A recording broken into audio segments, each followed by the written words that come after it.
ActionSA in the Western Cape is challenging the city of Cape Town over what it says is the non-compliance in the city's discharge of raw sewage into the ocean via its marine outfall pipelines.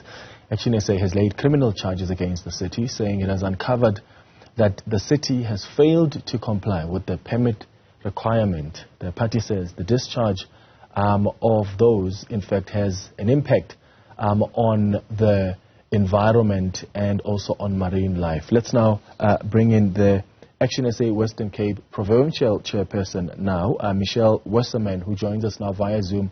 Michelle, thank you so much for making time for us. What compliance laws is the city violating here?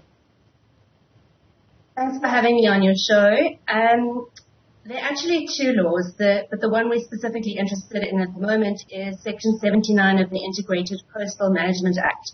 And what the Coastal Management Act says is that you're not allowed to put effluent into the oceans, but if you get a permit, then you can do so, but you have to do so in accordance with the requirements of the permit.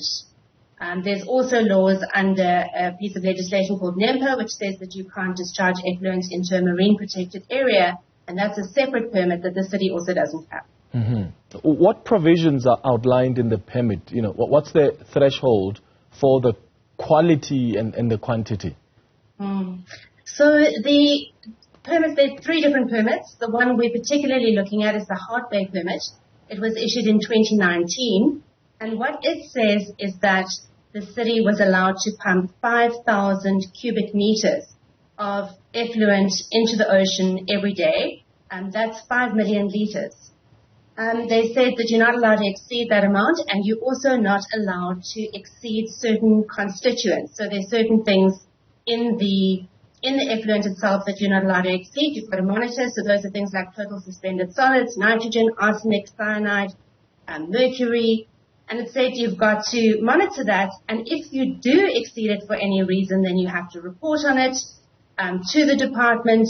And what it also said is that the city had to set up something called a Permit Advisory Forum, which is a body that monitors compliance with these permits. And what we found is that none of these things have been complied with.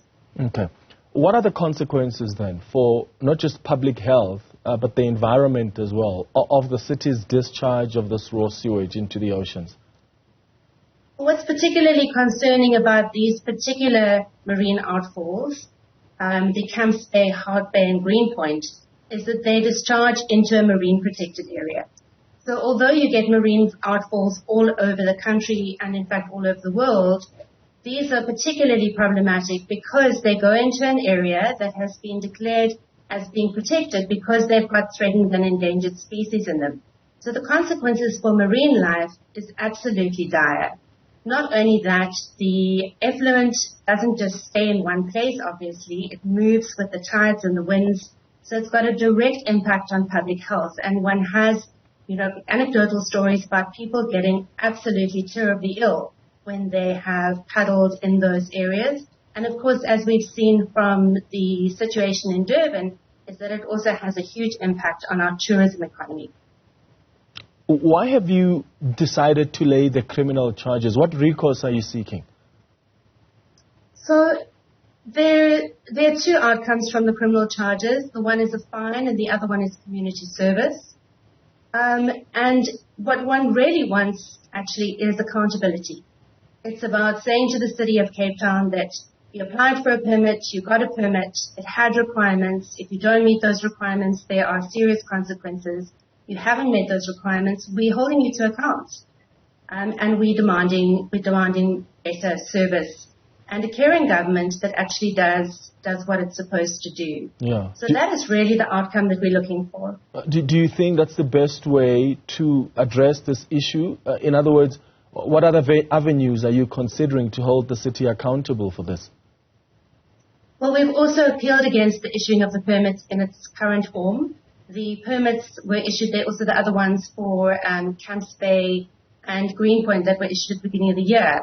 And we appealed against them because they don't actually require the city to take the necessary steps to improve the situation within a reasonable period. So we're following every avenue that we can to make sure that this is addressed and this outflow into a marine protected area is treated so that it doesn't have such a negative impact on the marine environment and on human health.